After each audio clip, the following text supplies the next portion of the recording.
Chlorine solution বানানোর ফর্মুলাটা হচ্ছে D/H × Q। ডি মানে হচ্ছে ডিজায়ার্ড ডোজ, এইচ হচ্ছে ইন হ্যান্ড ডোজ, আর কিউ হচ্ছে ডিজায়ার্ড কোয়ান্টিটি। তাহলে আমার ইন হ্যান্ড ডোজ হচ্ছে হসপিটাল সাপ্লাই যেটা আছে, আর ডিজায়ার্ড ডোজ হচ্ছে আমি 0.5% বানাবো না 1% বানাবো।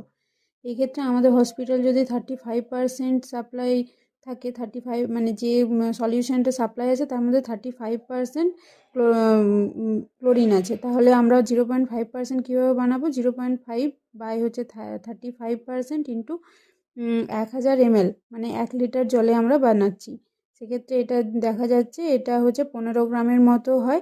আর আমাদের কাছে যদি টিস্পুন অ্যাভেলেবেল থাকে তাহলে 1 টিস্পুন মানে হচ্ছে 5 গ্রাম, মানে 3টে টিস্পুন আমাদেরকে হচ্ছে ব্লিচিং পাউডার দিতে হবে। এই ক্ষেত্রে আমাদেরকে একটা বড় পাত্রে 1 লিটার জল নিতে হবে এবং একটা ছোট পাত্রের মধ্যে ওইখান থেকে একটু জল নিয়ে তার মধ্যে 3 টিস্পুন ব্লিচিং সলিউশন দিয়ে একটা কাঠের হাতা দিয়ে সেটাকে ভালো করে একটা থিক পেস্ট বানিয়ে নিতে হবে এবং সেটাকে ওই বড় 1 লিটারের মধ্যে ওটাকে আস্তে আস্তে মিশিয়ে দিতে হবে পুরোটা।